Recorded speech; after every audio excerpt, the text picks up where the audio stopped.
So today I'll be showing you how to use the Better Education website to view school trends and to compare different schools and their trends over the years. The first thing that you want to do from the Better Education homepage is to go to the sidebar and click the tab that says School Ranking. Better Education has the school rankings and trends for both primary and secondary schools. However, the process for viewing the trends and comparing schools is pretty much the same for both primary and secondary schools. So I'm just going to use secondary schools as an example.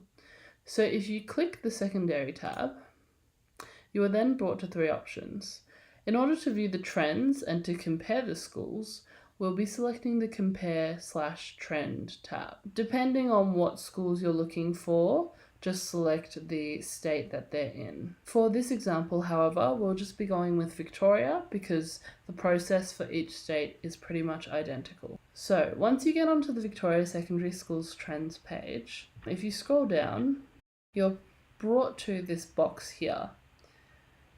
First of all, in order to view the academic trend for just one school over the years 2011 to 2017, we must select this tab here next to this trends icon. We must select the option trend. Once you've selected that, you can enter the school that you want to view the trend for. So, for example, if we were looking to see the trend of Melbourne High over the years 2011 to 2017, we would first enter Melbourne High, and you'll see the option in the drop-down box below. Upon selecting that option, we would click the button Go, and then we would be brought to this tabular summary of both the literacy and the numeracy results from Melbourne High from the years 2011 to 2017. We also have the tab which shows us what sector Melbourne High is in, and so they are a government selective school.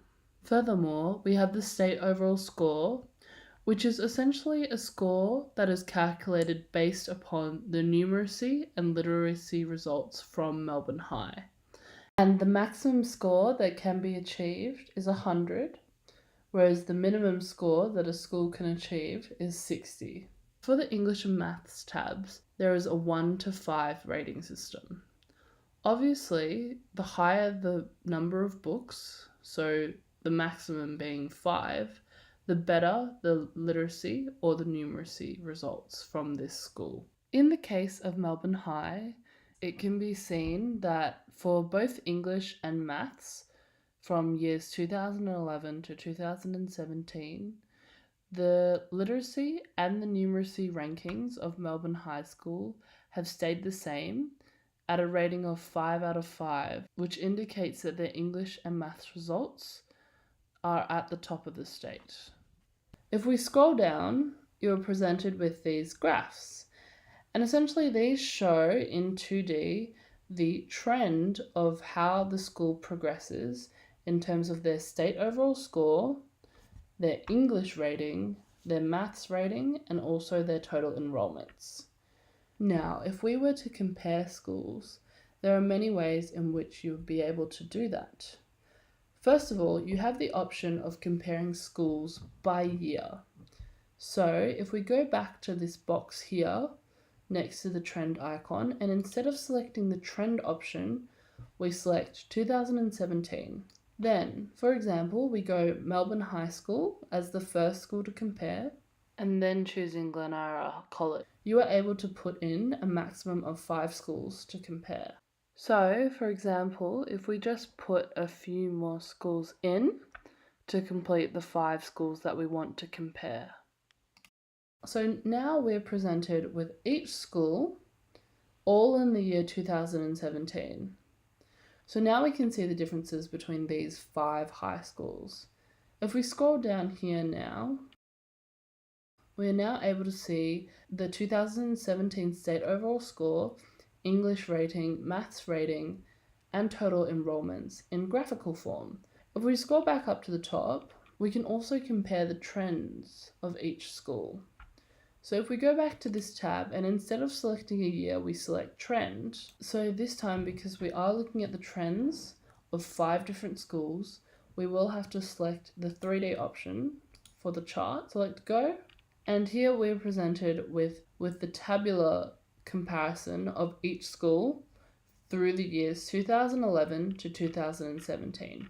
Obviously, with this range of years, it would be a little bit easier to see these trends if you look at the graphical form.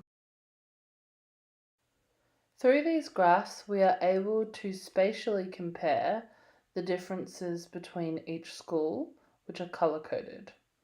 On the x-axis of each graph is the year in question, and on the y-axis are the state overall score, English rating, maths rating, or total number of enrollments. Depending on what you seek to learn through the use of comparing school trends, you can choose to compare different schools based upon variables such as the sector that they are in. For example, in Victoria, there are 4 different sectors.